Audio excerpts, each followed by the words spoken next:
prevail. So I think on this issue where a senior lawyer has been killed, it's very unfortunate, and I hope it is not related in any way with the work that they do, as my senior said, because all of us will feel unsafe, because in one way or another, you cannot call it hazards of job, because even you as a journalist, as in the legal profession, in politics, it should not come to that.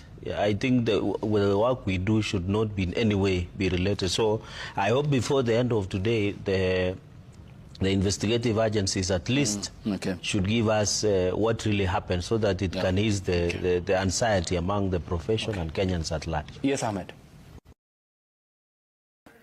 Yes. We are back here. Of course, for another discussion yesterday.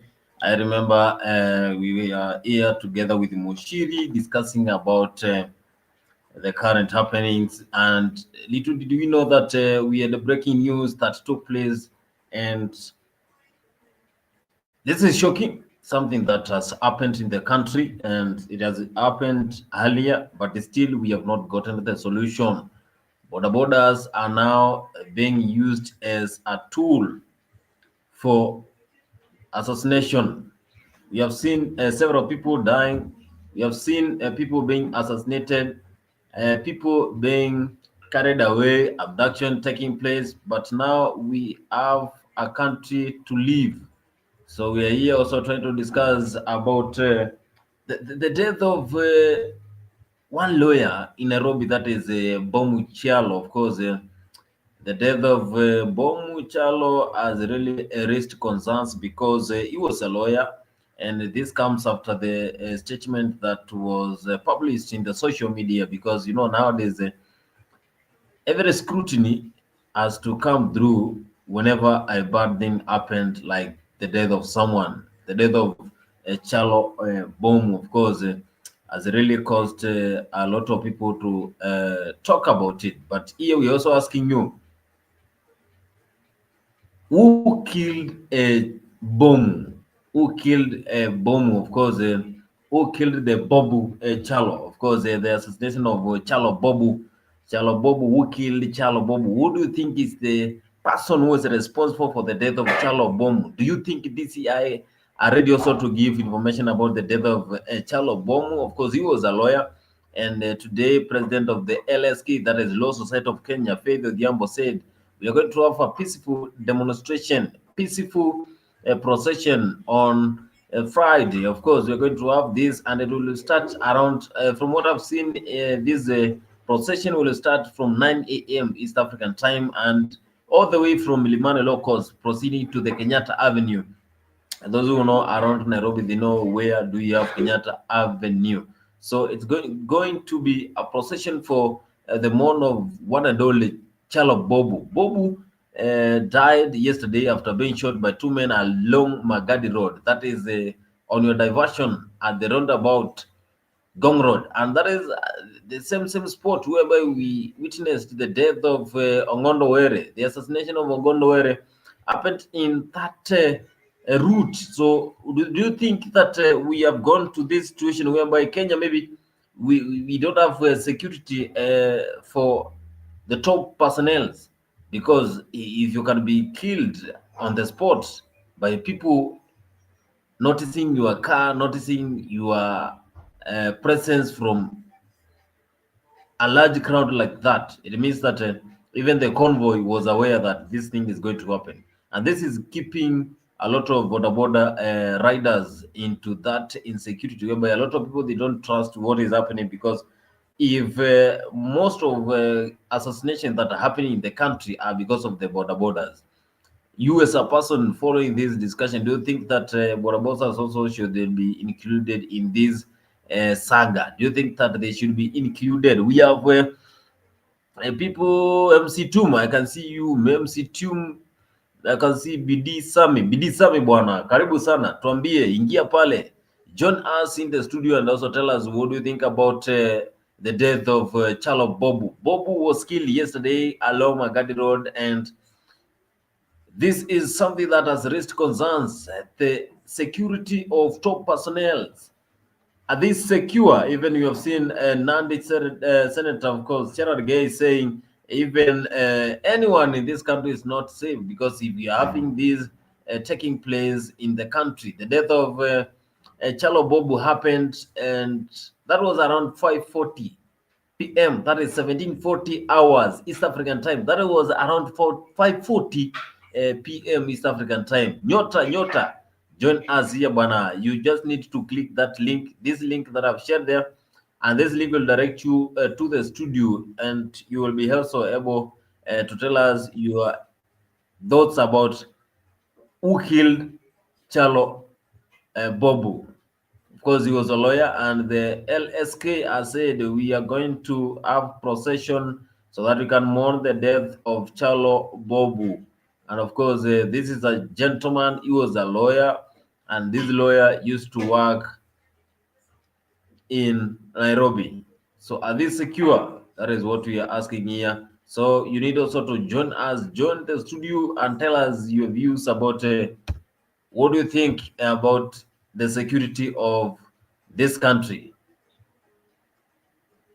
Tell us here. I can see people joining the discussion. I can see people joining the discussion. So joining from other social media platforms, what you need to do is subscribe to this channel, and also join us so that we can talk about the security of this country. Are we secure as a country? Are you safe as a common mwananchi? If you're having people who have even securities being assassinated, you as a common mwananchi in Mandera, Wajir, in Nairobi, Kariobangi, in different parts, are you secure? Do you know that we are having a lot of assassination taking place? Are you secure, you as a common mwananchi? We are going to have all those discussions here, but what we need to do is tell us your views about 2027 after these happenings, events, series of events taking place.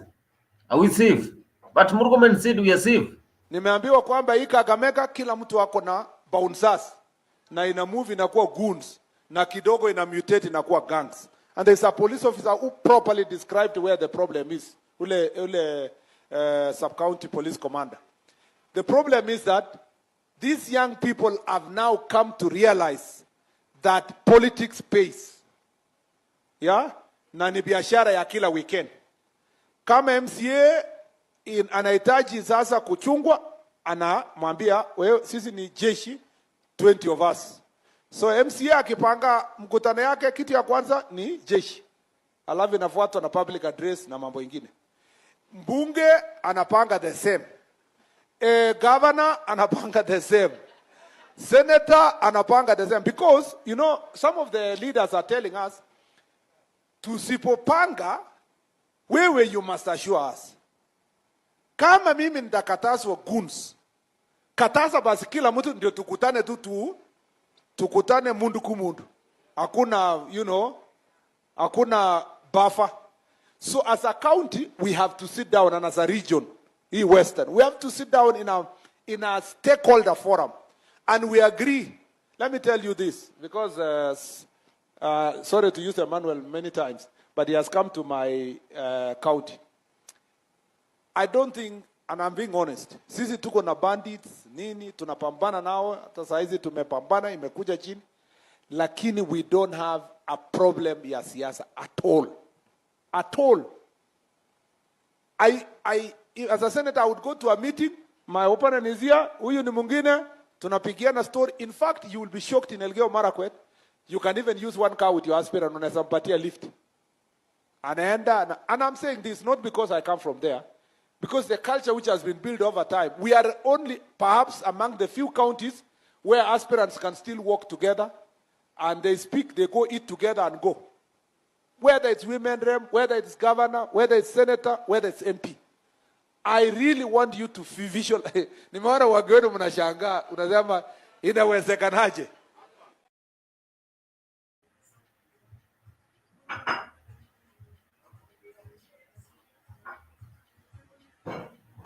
That is the CS for the interior security in this country, Cabinet Secretary Moses, that is Onesmus Kipchumba Murkomen, when he's saying we are keeping these insecurities on ourselves.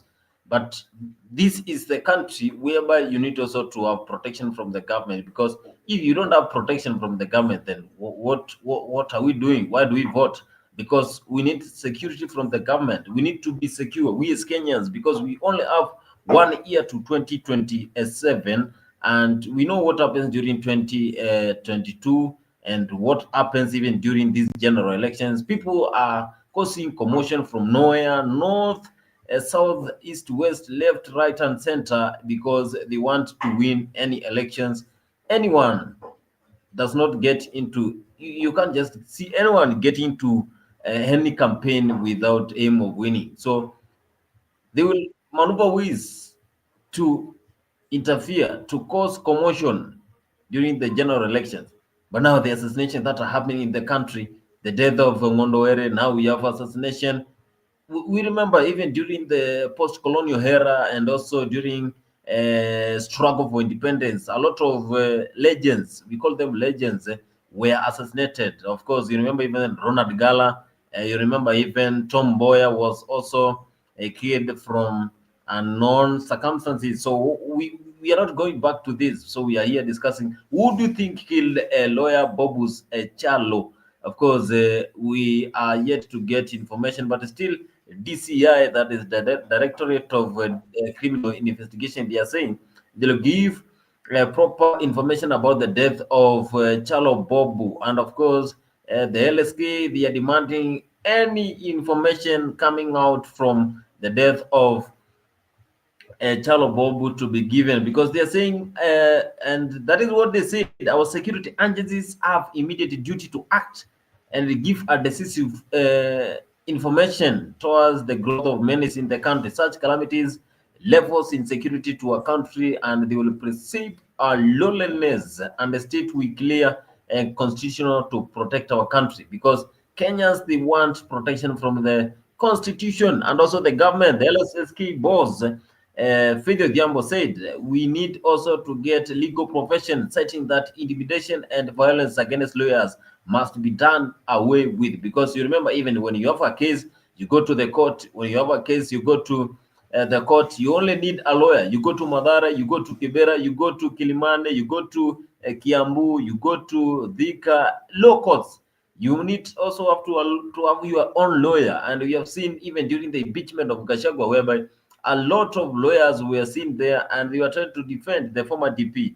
But at the end of the day, he was impeached. But you need a lawyer, because you don't know what laws, because those are the people who have studied laws. They know every category and how you can respond to different questions and how you can protect yourself. But now, if you are pictured as a lawyer, you as a lawyer, you are pictured now, at the end of the day, you are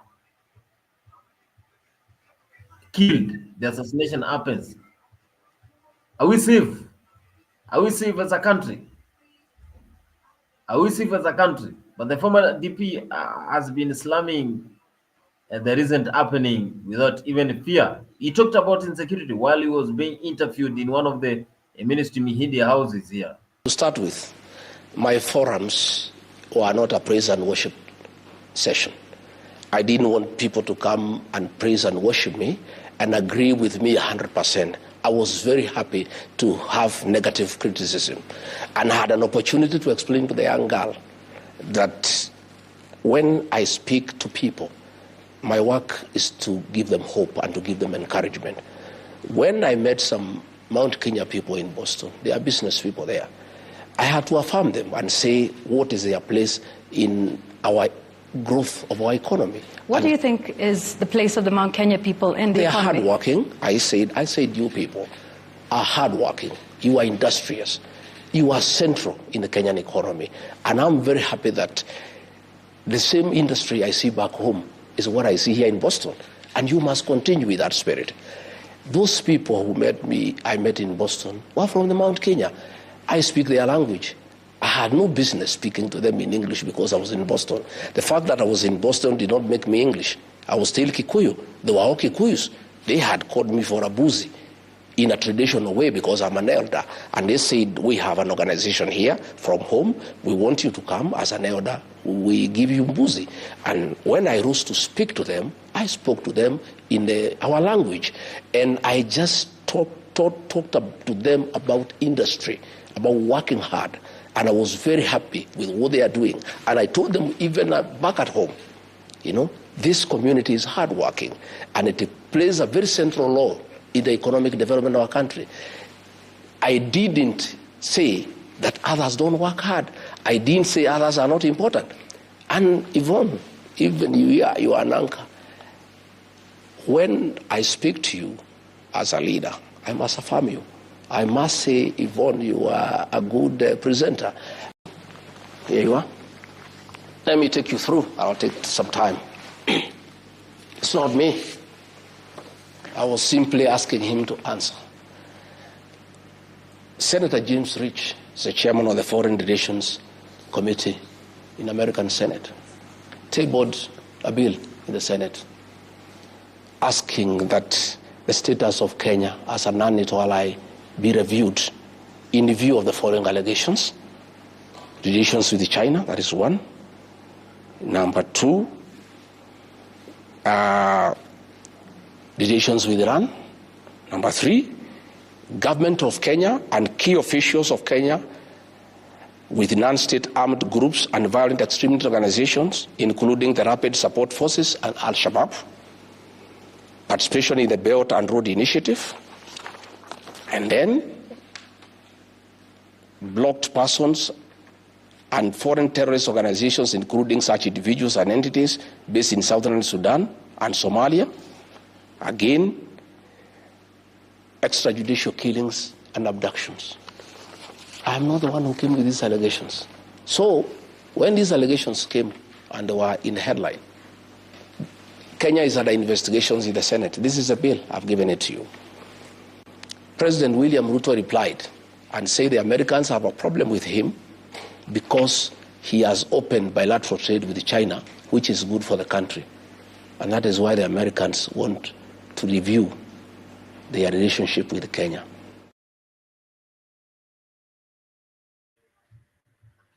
Yes, that is the former DP, of course, when he was saying, he was questioning the president to answer. And we really also need to know what is happening, because we as Kenyans, we also need to get security from our personnel.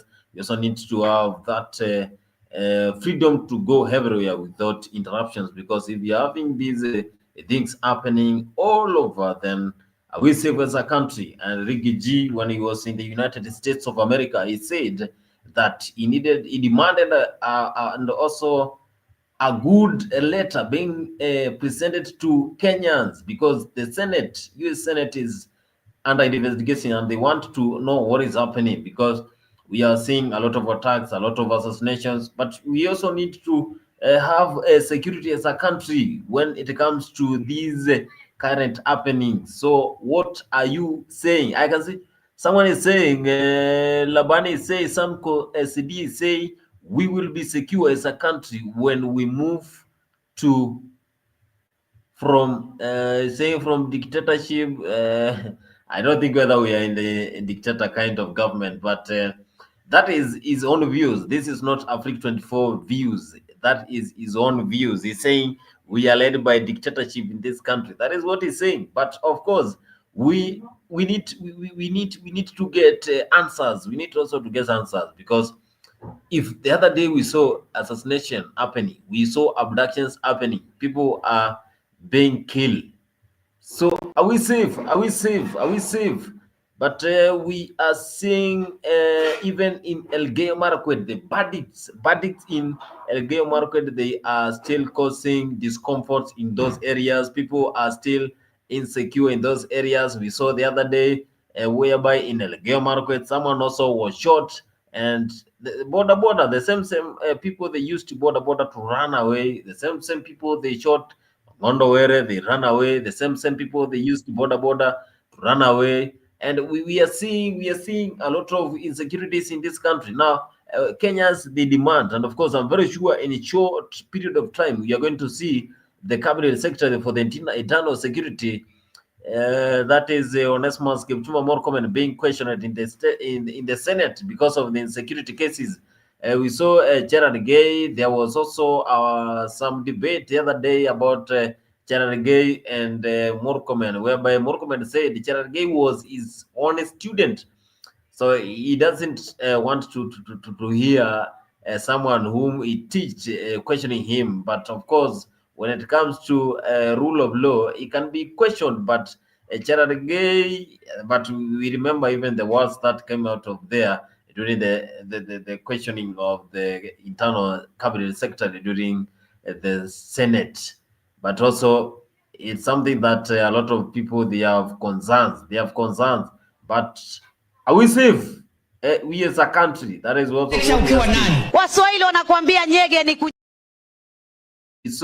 we saw them saying washutiwe kwa miguu.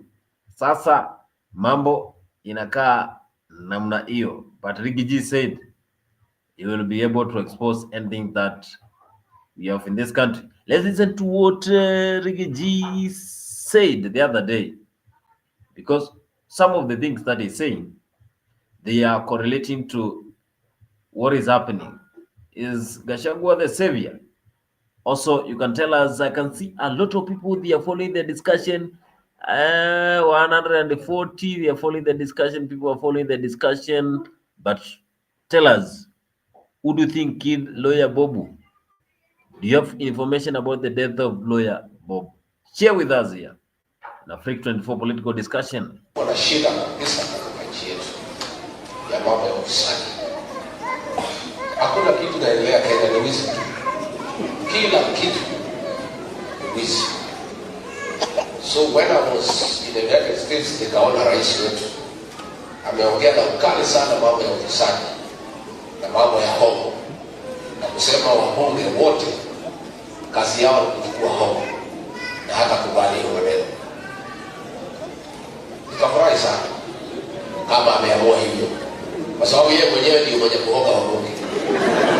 So I thought hiyo maneno sasa ya hongo imefika mwisho, lakini sasa ndio imeongezeka modernity. Pale State House sasa ndio bahari ya corruption and bribery. 5,000 people from Kiambu wamefika pale, kila mtu 10,000 wamehongwa. Ndio atuwafanya nini? Atuwateke Kiambu watoe kwa Mlima Kenya. Wamechukua pesa, wameenda nyumbani, wakaiba watano. Si Kiambu imeondoka, nani ameingia next? Meru wamefika, kila mtu 10,000. Atuwatoe Meru waipeleke Marsabit na Isiolo. So pale Ikulu has become the center of corruption in broad daylight. It is very embarrassing. So pia tunataka watu ya Kajiado pia mtegere simu. Ndio? Mtegere nini? Na nyinyi mwende pale, si ndio? Na nilisema kila mtu achukue. Na hiyo pesa ya siasa haina deni na haina risiti.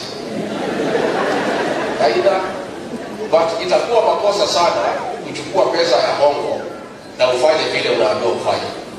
Kuchukua pesa ya hongo na kukataa kufanya vile unaambiwa ufanye si dhambi. Dhambi ni kuchukua na kufanya. Tumekubaliana? Na hii pesa moderate.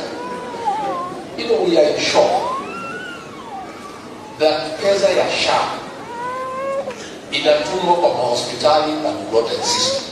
Yet hospitali ya kanisa, mission hospitals ya PCA, ya Catholic churches are not receiving money. Money is being sent to non-existent hospitals. Sasa waziri naitwa Lawyer anasema we shall shut down all those hospitals. How do you shut down hospitals that do not exist? Najua pia ni nzuri tuheshimu watu wa Kenya. It's important to heshimu watu wa Kenya. Finally, tumeona ya kwamba nchi yetu imevamiwa by troops from foreign countries. Pale Mandera, maaskari ya Jubaland wameingia Mandera. They have occupied more than half of the town. Waliua watu 5, 7 people have been injured, and many people have been displaced, including schools. The leadership of Mandela was there over last weekend.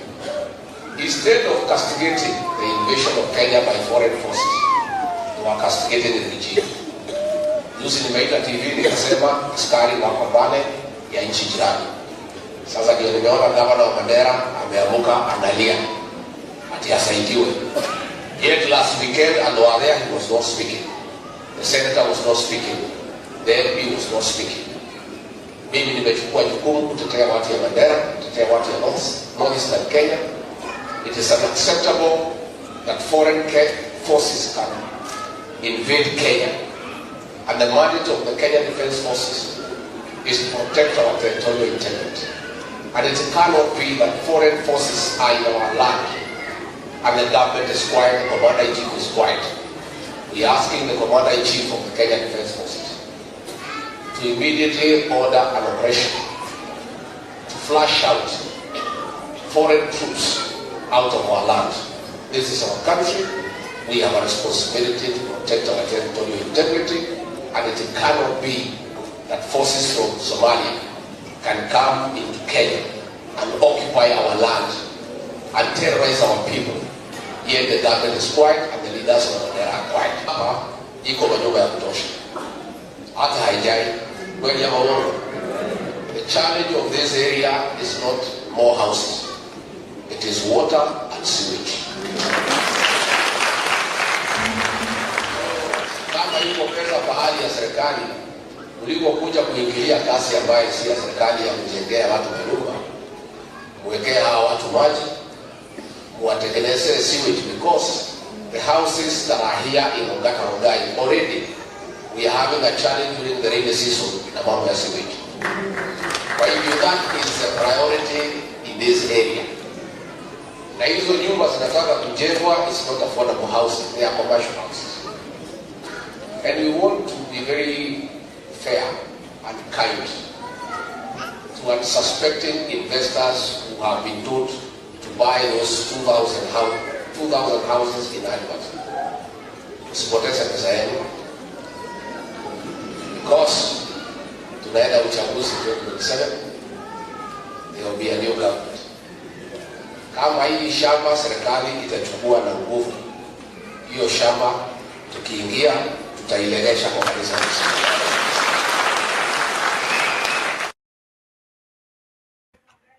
Rigiji is saying we need to protect our territory as Kenya. We need to protect our territory as Kenya. That is what Rigiji is saying. We need to make sure that security for Kenyans is well enhanced. Nyota, I can see James Kingori. James Kingori, karibu sana. Join us here. I can see Davin. I can see Juma. I can see Sebastian. Sebastian, karibu sana bwana. Join hapo tuambie pia.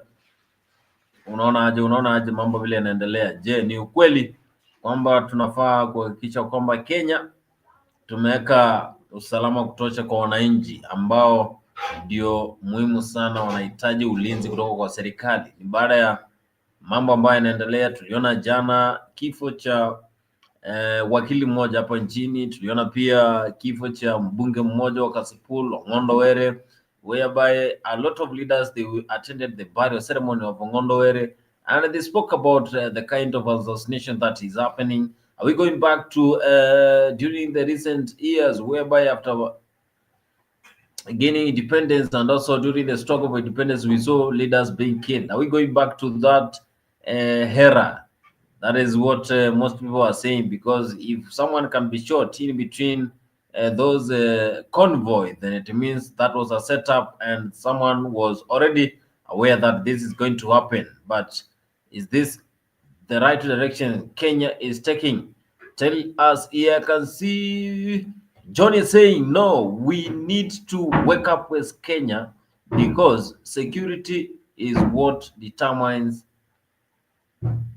investment. I think it's trying to say investors, they cannot just come into the country without investments, security of the investment areas where they are going to establish their businesses. They cannot do that because they need security also. And this is something that has been raised from different occasions. But the president has been saying that we are taking the right direction, we as a country. Iko katika mipango yetu. Bondo bypass. Tulikubaliana na viongozi wa hapa ya kwamba tunataka kutengeneza barabara ya Bondo. Why haven't you done it up to now? Yet we know the people who have received this money, the institutions. We do not want to hear threats from Duale. What we want to see is action. And anyone who has actually embezzled this money should be arrested.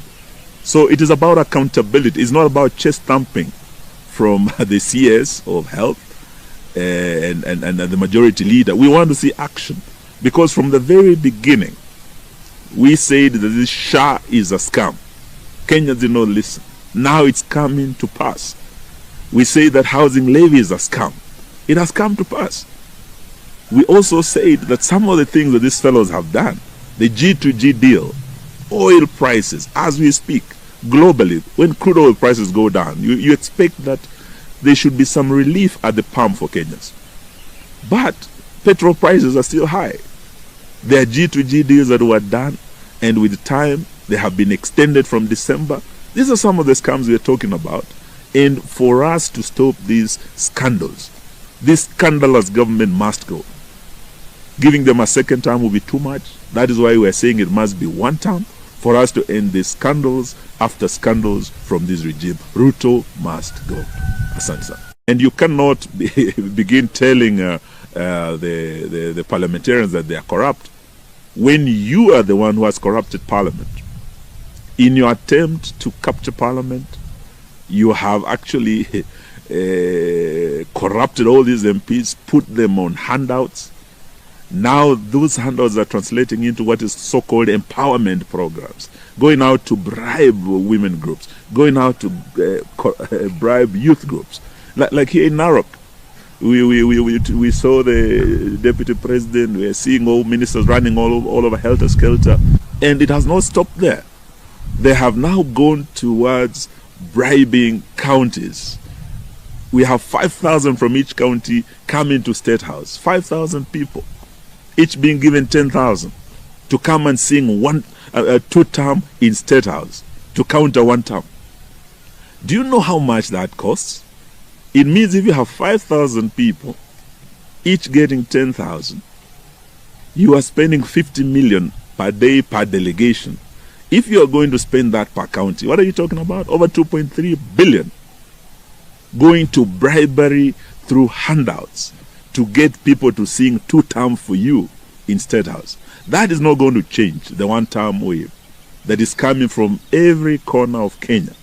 Waswahili wanasema kizuri chajiuza, kibaya chajitembeza. So one term ishauzika. It is what every Kenyan feels. For this corruption to end, this government must be a one-term government. For abductions and killing of a Gen Z youth to end, this must be a one-term government. For these lies and failed promises and failed policies in education, you are talking of health, SHA, capitation, lack of capitation in our schools, this government must be a one-term government. This is a decision of Kenyans. And no amount of bribery, whether through empowerment or State House delegations, singing two-term and hallelujah every day for Ruto will change it. The die is cast. Thank you. Yes, because we cannot allow foreign forces who are heavily armed to come and start operating within our territory. The people of Mandera today are living in fear. Some cannot access their farms, some cannot get their children to school. And as we speak, there are those out of fear who are moving away. This cannot be allowed because this is a sovereign nation. It is a violation of our sovereignty. It's a violation of our territorial integrity. And this must not be allowed. I'm very, very surprised that up to now the CS in charge of defense, who comes from Narok here, has not said anything. We've not had any statement from KDF. Are they allowing Jubaland forces to operate within Kenyan territory with the authority of KDF, with the authority of the commander-in-chief? Why is the CS quiet about this? Why is the Foreign Office quiet about this? When the people of Mandera, the governor, we have as DAPK our own MCA who has called and told us the situation on the ground is not good. Kenyans are living in fear within their own land. Mandera is Kenya, and any inch of our territory that has been violated is in direct violation of international law. Unless the Ruto government is doing deals with Jubaland at the expense of our national security, this cannot be allowed. And we demand, Bwana Ruto, that you take action and you address the concerns raised by Governor Aden Khalif and the people of Mandera. There is concern. That is Eugene Omalo, of course, DAP leader. DAP leader Eugene Omalo saying we demand immediate action from the current government. President, we need your actions toward the insecurity cases that are being experienced in the country. Tell us, why do you think this is happening? Why do you think this is happening? Jubaland is being discussed. People are being killed. Abductions are taking place. Why is this happening? And of course, we are joined by Alex. Tell us, what do you think about the current abduction and the killings that are happening? Is Kenya safe? Do you think even the cabinet secretary has been compliant to what is happening? Do you think also we are having Kenya going in the right direction as we approach 2027? Is this the hit for 2027? Where lawyers are being assassinated. So if people who have securities are being killed, what about someone in Tana River who doesn't know what is a gun? Okay, so first of all, thank you for having me here tonight. I'm happy to be here. I see we are very, very many, almost 70 people in the studio. So people should subscribe to Afrik so that they can be getting these shows very loud and clear whenever we have them live. So about the lawyer Mbobu Chalo, sorry, it happened nearby. I went to see the place after the scene happened. It happened nearby where I stay, and it's very unfortunate the scenes that happened, and it shows really that the question is, are we really safe in our own country? Because people who don't know the current residence areas, kwanza nini wanajuanga Karen is a very safe place with let's say no insecurity issues whatsoever, something like that. Wanajua Karen is one of the safest places, but for such assassination to happen in Karen, it's a wake up call to all Kenyans that none of us is safe wherever you are, whether uko Eastlands, whether uko sides za Langata, whether you are in West T or wherever, no one is safe, and we just have to try and keep ourselves safe wherever we go, and try to be on the lookout because anything can happen. Because it's very rare for somebody to be killed in the residence of Karen, but I hope the government will get to the bottom of things. As I've been to this show quite some while, I've been said if there's something that has never been served to the citizens of Kenya, not even with this regime, even with the previous regimes that have been there before, is justice for the happenings that have been in this country. So it's unfortunate since to see a lawyer being assassinated. That it's malicious because the person who did it lazima ikuwe ni mtu mwenye alikuwa hired, because the person executed the killings to perfection. Hiyo ilikuwa tu ni one shot one kill, ilikuwa kama ile ya Rex Masai. Rex Masai alishutiwa kwa mguu and he failed to survive because he bled to death.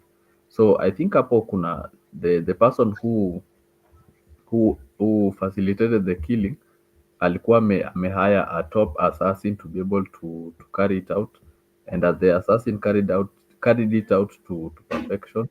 So it seems as if lawyer Mbobu, there was some information that he had, or there was a case that he was supposed to tackle, that he had information which was going to be very, very lethal towards an opponent. So that is why they walimwangusha. So it's very unfortunate, but I do believe the government of Kenya and any other government in the world has all the information to be able to get to the bottom of things that happened. And probably the Mbobu Chalo needs to have justice, not for himself, also for the country, and most above all to his family members, so that his soul can rest in peace. Thank you for welcoming me. Yes, shukran. That is a wonderful submission coming out from Alex. Of course, he's saying it's hilarious seeing these kind of things happening in the country while we are heading towards 2020. So, what is this information that lawyer Bobu Chalo is having? Because we have not seen him being actively involved in these top politician cases like governor, even senators, even MCAs. What is this? What is this that can make him to be assassinated? Because if and how do these people, these gangs target these people? Because how are you sure that you are going to shoot him? And at the end of the day, it's like, do you think that also there is a connection between other organizations during this assassination? So yeah, it's a good question that you have asked, Mr. Host. So as it stands, the police have retrieved spent cartridges from the scene, and they are investigating the incident as targeted. Though the motives and suspects have not yet been identified, there is some missing information to this whole case of the Mbobu Chalo death that happened. But as you have said, we haven't seen him in couple of cases. But so probably, my own thinking, this is just a speculation. It's not factual. Is that I don't think it was carried out by a prominent politician or whatsoever. I think it's just maybe people, random people. It could be a business person. It could be somebody who owns land or whatsoever. So maybe the Mbobuchalo was the lawyer maybe who was going to preside over a case, and maybe he had information that was going to incriminate somebody very big. It doesn't have to be politician. It could be just a businessman or even a cartel wherever. So they had to put him down so that he doesn't put the final dagger ile ya kunini ya put the person maybe in court, put the person in jail for a long time. Hizi vitu tunajua venye kunaendanga nini, but the question is, I still am asking why the lawyer, unaona, because or maybe kulikuwa tu na nini inaitwaje, kulikuwa na mzozano. So kwa hiyo harakati ya mzozano, somebody sent the assassins to take his life. So that's what I think. It's either he was supposed to preside over a case, or alikuwa amezozana with somebody very powerful. So it has to be something very big for them to come for his life. Haiwezi kuwa kitu kidogo. It's kuwa kitu kidogo because someone being killed because of that. Then about investigation, DCI has never even given us information about the death of Kasipul Member of Parliament Ngondo Were. Still, we are waiting to hear, and we saw politicians during the burial of Ngondo Were saying we demand, and that is what they were saying. That is the term they were using. We demand a proper investigation from the death of Ngondowere. This is another case. Is DCI still becoming slowly? Also, do you think also they are still reluctant when it comes to handling these sensitive cases? But when we had Shakahola, we saw what happened. When we had Shakahola, you know what happened. The other day, Kwambinzaro, you know what happened. A lot of DCI were witnessed during that Kwambinzaro. We also during the Shakahola, I remember even the 2023 when we had the Shakahola Mackenzie and his fellow gangs who were lying to Christians. They were arrested, most of them, and still the investigation are taking place. But when it comes to the death of someone who has been assassinated, we can also we have CCTV cameras along Gong Road, along Karen, anywhere. And who are these people who are using these motorbikes? Now, does it give a threat to people when it comes to using motorbikes? And you know, most of people, they depend on a motorbike for their own survival. What do you have to say about this? Yeah, okay. So it's a good thing that you have pointed out that also somebody like Charles Ongondowere was assassinated along Gong Road, and up to now we are still yet to find we're still yet to get to the bottom of things, and yet we are always told that we have one of the best intelligence when it comes to security matters. I always hear, Bonnie, that we are ranked in the top 5 in Africa amongst the best intelligence services, but it is yet to reflect qua ground in terms of getting to the bottom of things, and in terms of ensuring that justice is served in the country. But I do believe it is something that if the government want to get to the bottom of things and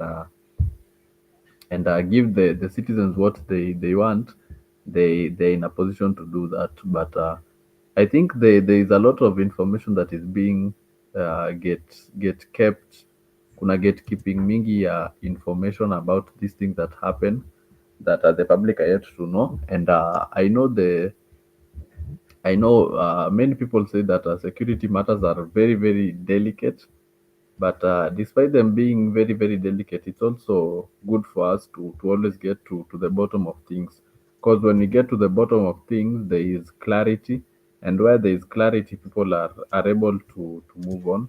Because up to now, Boni hata the killer of Rex Masai, kesi yake bado iko. Si ati tumesikia the guy amefungwa, and it's been 1 year later since we lost him the Gen Z demos. And it's not just him, there are many people. There was is it Eric Mutisia? Yes, Eric Mutisia lost his life. We are still yet to get the justice for him, and yet we do have the best intelligence service, because if they're able to find the people who gave the hard drives to the BBC about the documentary, then they should be also able to get the necessary information about the Mbobu Chalo killings, because hizo like for example the gunshots that were fired, si bullets zilibaki. You can get the bullets, you can track and see where is the source of the bullets from, and from there on you can start building on the case. And with no time, this is not something that should be difficult, because the CS for interior security should get to the bottom of these things. I think in less than a minute, because all the information is there. If we are being told we have the one of the best intelligence services in Africa, then it should reflect, and we should be able to get to the bottom of things in a short space of time. Yes. Yes. We need to take immediate actions, because we are ranked as one of the countries that has top intelligence.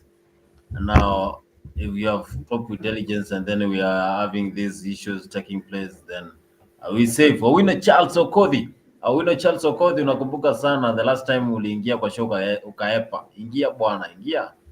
Ingia pale Charles, ingia James Kingori, Bidii Sami, ingia pale pia utupatie maoni yako kuhusu mauaji ya wakili Bobus Chalo ambaye alipigwa risasi katika maeneo ya Magadi, barabara ya Magadi katika eneo la Karen jijini Nairobi. Mauaji ya wakili, je, inaashiria nini wakati Kenya inajiandaa kuingia katika uchaguzi wa mwaka wa 2027? Je, Kenya tuko na usalama ama pia uchaguzi utatupata kama mambo yanaendelea hivi? Tutarudi kama mwaka 2027, tutarudi kama mwaka wa 2007 ama mambo itakuwaje? Karibu sana James Okothi, Charles Akansi, Sigida, Emmanuel Akansi, Collins.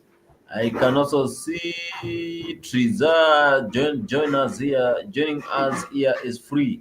You just need to click the link there, the likes of Labani Misiani, akina Gipsy Kona. Mnajua vizuri leo tunapiga siasa hapa katika Africa 24, but we are asking you this simple question about the death of Ongondo Were.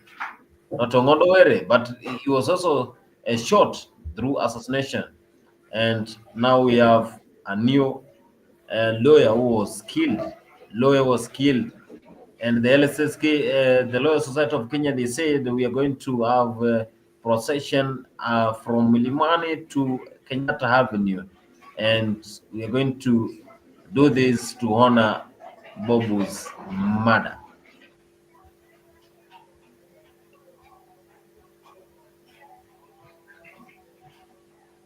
Fellow Kenyans, ladies and gentlemen, today we met as the National Executive Council of the DCP party at our headquarters, and in attendance were honorable members who are great friends of the party.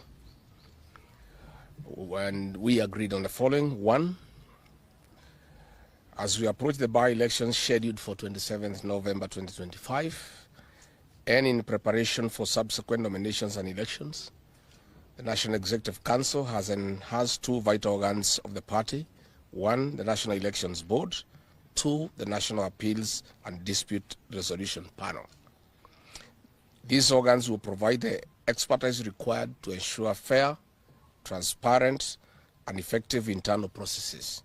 As a party, we are firm in advocating for democratic governance, the protection of civil liberties, and the defense of Kenya's sovereignty against the excesses of the punitive Kenya Kwanza regime. Kenya will witness 1 senatorial, 6 National Assembly, and 17 ward by-elections on 27 November. Has resolved to work closely with like-minded partners to secure victory for the DCP candidates across the country. In the spirit of collaboration and fairness under the united opposition and our resolve to unity ahead of the 2027 general elections, leading to the identification of one presidential candidate to face William Ruto, we have agreed that DCP will support the Democratic Party in Bere North constituency, acknowledging that the seat was previously held by the Democratic Party and should rightfully be retained for the party's candidate to complete a full term, and hence DCP has agreed to give support to the Democratic Party candidate and start down our candidate on DCP. This decision has also been informed by the recognition that the Honorable Justin Bidan Mutuli, the party leader of the Democratic Party, is a great leader from that region with enhanced capacity and undoubted leadership qualities to lead the Democratic Party into winning the seat. We shall therefore support the Democratic Party candidate and ask our members in Bere North to support that candidate from the Democratic Party. Number two, we have also agreed that we support the Wiper Patriotic Front candidate in Mubuni ward in Machakos County under the opposition banner. Equally, we have also agreed to support the candidate of the DAP Kenya candidate in Kabuchai and Trailer ward in Bungoma County. For other elective positions, DCP shall field and mobilize fully to campaign, popularize and seek votes at our party ticket. As we compete, we shall respect our opposition parties in those regions, mindful that democracy is the preserve of every Kenyan. This consensus and agreement among the parties in the united opposition only applies to the by-elections. However, let me confirm that in the 2027 general election, DCP shall field a presidential candidate and other candidates in the 290 constituencies, 47 counties, and 1,450 wards across the Republic.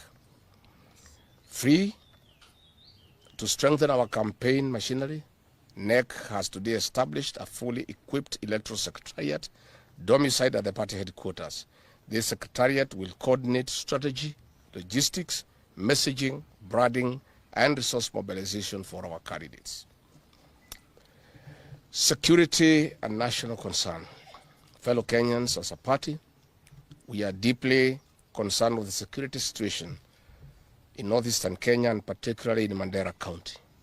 We have spoken not once, not twice about our diplomacy and Kenya's interference through William Ruto on external affairs of other nations, including Somalia, Sudan, Southern Sudan, DRC, among others. The Constitution of Kenya, Article 1, reminds us all sovereign power belongs to the people of Kenya and shall be exercised only in accordance with this Constitution. Yet today, that sovereignty is under siege from foreign forces and a leadership too timid or too compromised to defend it. The Democracy for the Citizens Party therefore registers its deepest outrage at the continued presence of a foreign militia from Jubaland entrenched in Mandera County and its environs. This is not just a policy misstep, it's national betrayal. Kenya, once an island of peace and stability in the Horn of Africa, has now been reduced to a staging ground for foreign forces and rival militias. This is a dangerous affront to our sovereignty and a mockery of sacrifices our gallant soldiers who fought for decades and shed blood to secure our borders. Let it be known, Kenya is not for sale. For not an inch of ourselves shall ever be occupied by foreign powers. Bwana Ruto, you shall not sell our hard-earned freedom for a mess of pottage. We the people shall reclaim it. The Constitution of Kenya, Article 238, Sub-Article 1, states, national security shall be pursued in compliance with the law and with utmost respect for the sovereignty of the people of Kenya. And Article 241, Sub-Article 3, makes it clear the Kenya Defense Forces. So that is Rigiji. Rigiji the other day he talked about Rigiji.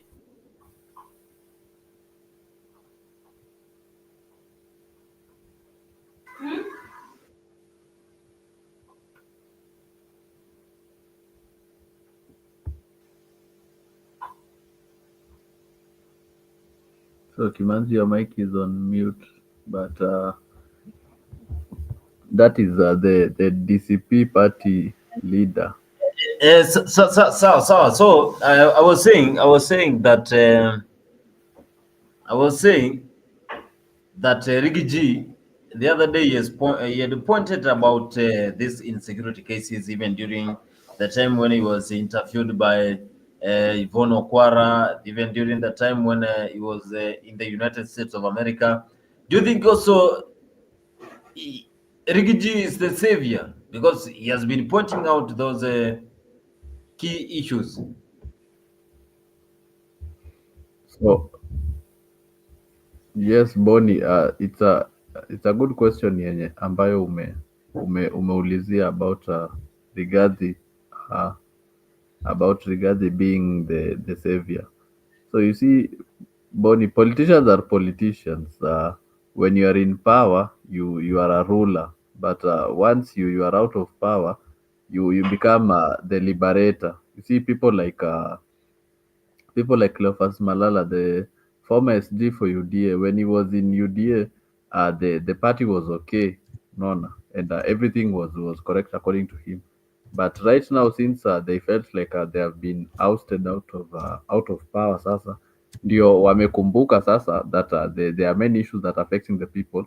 So right now they are painting themselves as liberators and saying that how they are going to change the country and how they and are pushing for their slogans and policies. So you see, this Kenyan politics, Boni, it's like the script is already written. Ni kitu tunasoma. You see, Ligadi has been in power for 2 years and hakuna kitu yote ya maana ambayo amefanya while he has been in power for 2 years. Because in the times when he was good with the president, he supported the affordable housing. When he was ousted out of power, then he came and started attacking the affordable housing. So that shows you that is somebody who has double standards. So how can we trust that person with power? Na tumekuona for 2 years and nothing has happened. We cannot trust you. But anyway, let me say hi to Gypsy Corner. Gypsy, karibu, and happy to see you, Jeremiah, for the first time in a long time. Jeremiah analenga sikizi, analenga mbaya, hata ukimtafuta analenga. Sio kulenga mazee. Nimekuwa na mashughuli, nimekuwa on the road, nimekuwa na mashughuli za travel mingi. So you know when you travel sometimes unachoka hapa mali huko, saa zingine timing different, so haisaidii. But leo nimejipata kidogo, nikaona wacha nisikie mnasema nini leo. Sasa mambo imejichanganya hapa. Tunaona watu wanauliwa. We are seeing a lot of assassination taking place even after the death of Ngondo Were, who was assassinated. Yesterday, another lawyer was assassinated. Yani, katikati ya hizo magari, hao watu wa bodaboda ambao wanatumia hizo risasi wanashuti mtu tu. Jeremiah, wewe kwa upande wako unaonaje? Sasa tunaelekea wapi sisi kama Wakenya, na tumebakisha mwaka mmoja peke yake kabla tuingie uchaguzi wa mwaka wa 2027? Inakuwa mbaya. It is very bad, and if we are not careful it might get even worse, because sasa watu wanaanza kujua ukikosana na mtu tafuta pikipiki, hitman ndio ule, chapa mtu risasi. The moment hiyo ikuwe trend Kenya, there will be no turning back.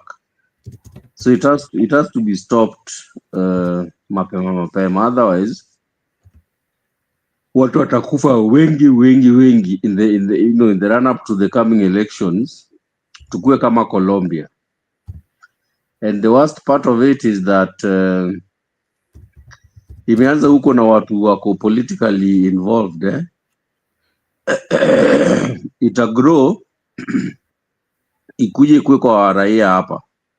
So kama watu wanaona nothing is being done, itafika point hata tunakusana na Alex hapa, unajua hitman fulani, pap, Alex chini. And that is going to be very scary. I hope Kenya doesn't go that way, but that's how hiyo kitu inaweza grow, inaweza enda hivyo. I think the government needs to step up and do proper investigations kwa issue kama ya huu wakili and bring those culprits to book. If you don't do that, they will become more emboldened. Watakuwa wanaanza kuua tu watu kwa because they see nothing happening, wakiua watu. And then once the hitman, watu washamjua hitman ni nani, itakuwa rahisi kumhaya. Boni kutaka kumhaya ende auwe mtu, utajua tu mali utampata, bora you have the right connections, utampata na utamuengage na utaua watu. So you have to stop it mapema. We have to stop it mapema, lakini sasa Jeremiah, hata kama sasa tunalaumu nani? Tunalaumu the minister, the CS for internal security, ama tunalaumu the government? We blame the security apparatus.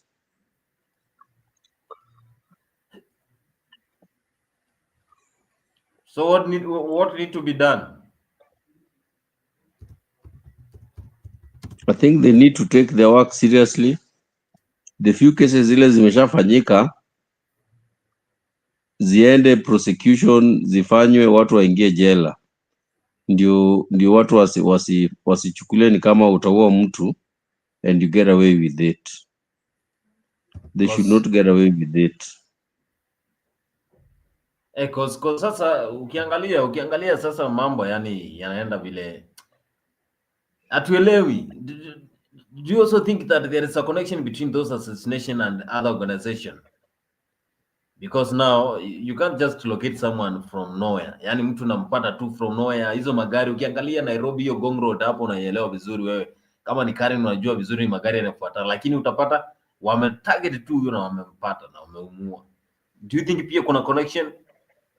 Na utafikiri pia inahatarisha wale wana bodaboda, maisha yao pia itakuwa hatarini, maana mapolisi wakiona watu wa bodaboda wawili hata kama ni abiria pia watakuwa wanafikiri kama ni wezi ama ni magang. Hizo vitu zote umesema ni ukweli.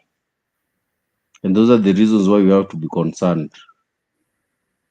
As much as I'm sure hao watu hiyo pikipiki si watu wa bodaboda wa kawaida, au ni snipers, ni watu wa kueliminate watu ndo walitumwa. So yeah, you are very right.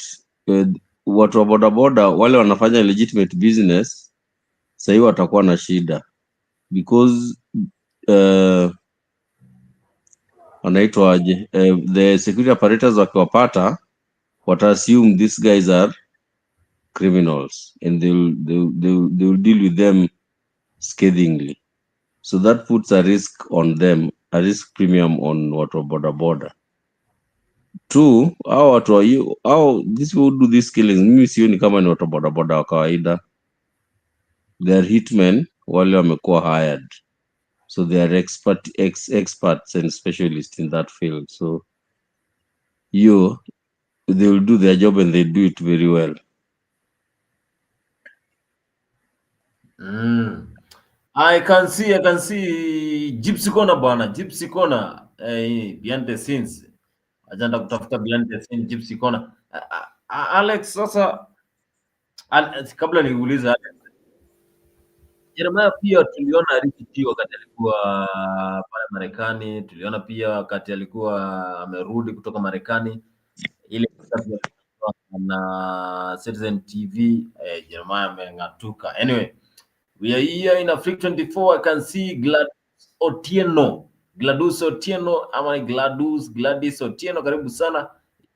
Join us here live in Africa 24 political discussion as we try to focus on 2027. But we're asking you, who do you think killed Lawyer Bobo Kyalo? Of course, he was killed by unknown people, and the gang were using motorbike. Now, this one is putting risk for the motorbike riders in this country, because maybe they will be in danger, because if we are using motorbike to go to work, but other people, they're using it to assassinate top personages in this country, where are we heading as a country? I just wanted to ask Jeremiah that one, but amengatuka, najua pia atakuwa narudi katika mjadala wakati wowote.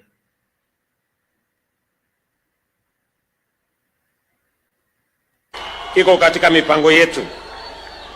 Bondo bypass.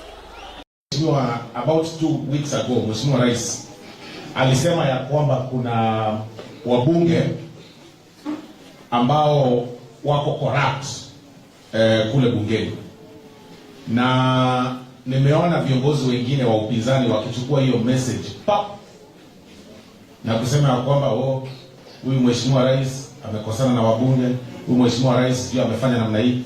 Wacha leo tuambie mchana peupe ya kwamba the president has declared war against corruption.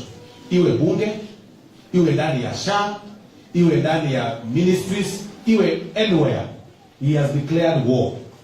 Kwa sababu hatuwezi kuwa tunaamka asubuhi tunasema Kenya is a corrupt country, when the president says ya kwamba sasa tumeanza kupigana against corruption, tena tunaanza kusema ungefanya hivi, ungeongea namna hii. Mimi nawaambia namna hii, kuna wabunge kama saa hii wanachukua pesa kwa mahospitali za ambazo zimekuwa zikiiba pesa ya health. Wanaenda wanaweka media press conference, wanasema hii hospitali imefungwa kwa sababu ya hii na hii. Wengine wana own hospitals. Mtu ana own hospital yenye inafanya operation 10 in a month. Anasema amefanyia mwanamke ama a lady, pregnant lady, operations 10 within 10 months. Kwani huyo mtu anazaa namna gani kila mwezi? Na anaitisha pesa kwa SHA. Hizo ndio hospitali zimefungwa. Na wabunge wengine wakapewa pesa wakaenda kuita press conference. That is the corruption the president is talking about. Hakuna corruption nyingine. Ndio hiyo anazungumzia kwamba kuna wabunge wako corrupt. Na siku yao itafika. Chuma chao kiwapi? Motoni. Na watashikwa. Na sisi tunaambia wale wenzetu wa upinzani wakiongozwa na jamaa anaitwa wa Munyoro. Na kwamba boss, wewe you have no moral authority to even talk about corruption. One of the grounds of impeachment ya Rigathi Gachagua ilikuwa corruption. One of the grounds ambayo ilifanya sisi tukatoa Rigathi Gachagua ilikuwa juu he was corrupt. Tukafuata historia yake akiwa kule Nyeri, ati yeye anasimamia wakati ndugu yake alienda akagonjeka. Yeye alichukua hiyo Nyeri County, akameza yote, akashika mali ya watoto wa marehemu, akachukua yote. Akatoka hapo, akabeba mahoteli za ndugu yake marehemu, akauza zote, akanunua zote by force. Sasa wewe Rigiji, wewe unasimama kuongea juu ya corruption na sura yako ni corruption. Kutembea kwako ni corruption, hata kuvaa kwako koti kubwa ni corruption. Sasa wewe everything about you is corruption. You cannot talk about corruption. Wewe waacha wale watu wanapigana na corruption wapigane nayo. Those who are genuinely fighting against corruption. Na mpenda msipende, cartels wa SHA watashikwa wawekwe ndani. Cartels wa bunge watashikwa wawekwe ndani. Cartels wa magavana, mumeona? Si gavana mmoja amesemekana ashikwe. Gavana wa Bomet anaitwa Barichok. Mtu alipatikana mwana amechukua pesa ya kaunti yote. Almost 400 million anaweka kwa mfuko. Mwingine anaweka gate na 50 million. Gate 50 million. Ati kwa sababu yeye anatoka Rift Valley, ati pengine mheshimiwa rais atamsamea, ati kwa sababu yeye anaongea Kikalenjin. Barichok bwana utaingia kotini hii wiki. Na kila mtu, there is no sacred cow. Yule ambaye ni corrupt atashikwa. And we are telling our opponents, hiyo msijaribu kuzungumza, tunajua. Sasa Malala si mtu wa kuongea juu ya corruption, kila mtu anajua tabia yake. Kila mtu. All those characters. Ukiuliza kila mtu wote waweke pamoja, wewe ulitoa wapi mali? Wewe ulitoa wapi? Wewe ulitoa wapi? You know? Mimi hao wananchi wanajua vile nimepanda hivi pole pole. Kuna wengine pop amekuwa tajiri. Rais alituita akamwambia sasa wewe nitakupa hii nafasi ya chief whip katika taifa la Kenya. Na hiyo nafasi ilikuwa inapiganiwa na watu wengi sana. Lakini rais alisimama kidete akasema jamii ya Abagusi lazima tuweke katika hii serikali yetu. Sasa hii serikali sisi tumeipigania. Leo mnatuambia tutoke kwa hii serikali. Gaki. Tutoke tuende wapi? Sasa wewe umekaa kwa msitu. Wakati ulipokuwa kwa serikali ulikuwa unatuambia tukae kwa serikali, tusitoke hapa. Mwenye anatoka serikali ni mtu kichwa yake ni mbaya. Sasa wewe umekaa kwa msitu, unataka sisi kututoa kwa serikali, mahali tunapata maendeleo, mahali barabara zinawekwa lami, mahali watu wetu wanapata manufaa, unataka tuende kwa msitu. Haiwezekani. Serikali hii ya Rais William Ruto, nikimalizia, angalia mambo ya SHA. SHA leo hii imelipa over 49.5 billion katika hii taifa ya kusaidia wale watu wa hali ya chini kabisa. Wakati wa NHIF tulikuwa na watu milioni 6 Kenya mzima kutoka uhuru ambao wameweza kuregister. Leo hii tukiongea SHA iko na watu wameregister milioni 25 kati ya milioni 50 kwa chini ya miaka 2. Kwa chini ya miaka 2. That is opposition. Of course, opposition, they are giving their views when it comes to the governance and how they have trust with the Kenya Kwanza governance. Lecture ukiwa nani? Waswahili wanakuambia nyege ni kunyegezana. Enda ukapeane lecture huko kwako. Mama. Sema kitu tu. Nifanye hiyo maneno Florence anasema.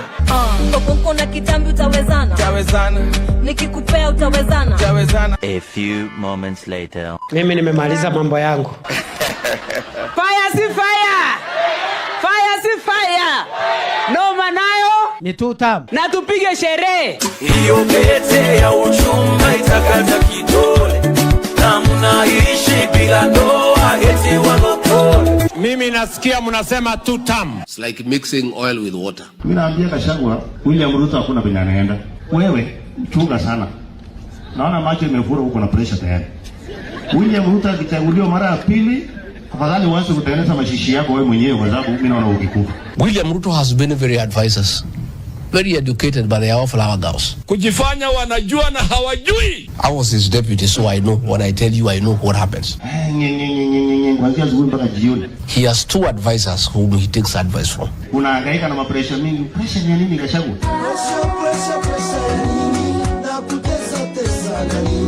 Ndio ile sasa umepeleka utapeli mpaka kule Amerika. I was received like a king. Nilikuwa naambia wale wa Amerika msipe huyu mtu pesa nyingi. Huyu mtu ni mtu kumbavu. I had a good engagement with the people. Ule mwenda simu alishindwa kufanya kazi huko, tukafukuza yeye, ndio maana anazunguka. Ati kwanza wacha tuseme one time. Mimi nimefukuza Ruto pale kwa mlima. Nimefunga mlima, kifunguo iko hapa kwa gari. Ni two term na hakuna shortcut, ni two term.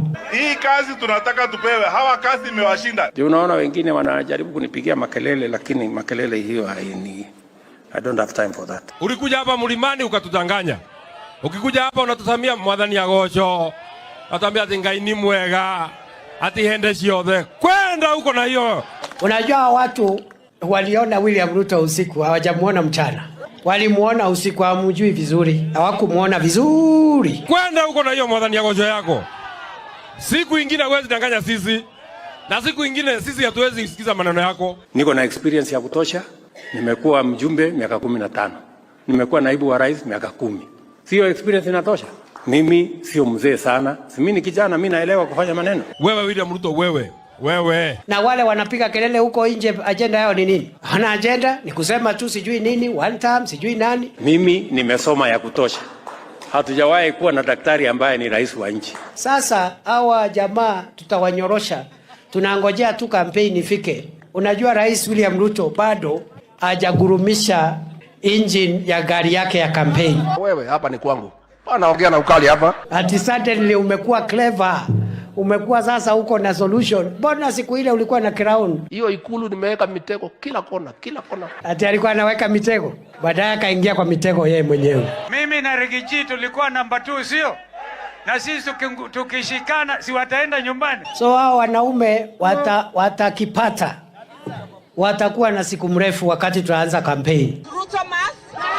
Hawa watu hawajui huyo jamaa. Najua mimi nimekuwa hapo tangu zamani. Wataingia kwa nyasi, kwa miti, watapotea. Yote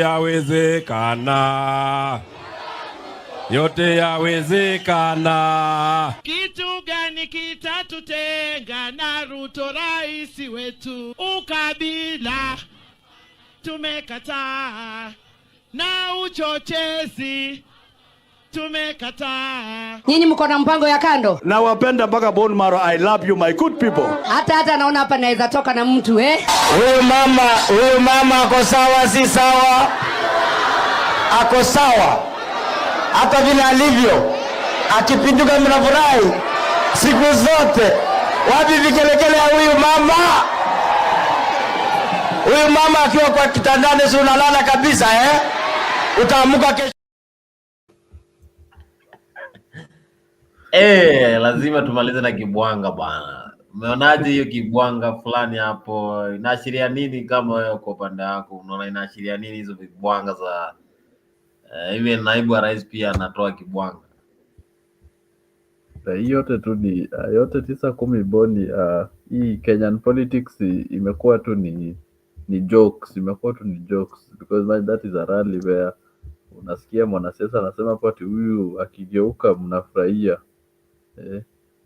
those are things that you are telling the citizens, and yet watu wanalala njaa, yet many people don't have jobs, many people their business are stalling, unaona, and the life is becoming very very difficult for many people, yet mwanasiasa kona confidence to come and talk such things on a big platform, which shows that the IQ level, sorry to say this, but inaonyesha IQ level iko chini, because you go and you attack the former deputy president saying ati hawana mpango, na wewe when you're on stage to talk to Kenyans wapangi kimaendeleo, unawaambia vile mama kigeuka watu wanafurahia, so which shows there is double standard and there is some low level IQ reasoning from our politicians.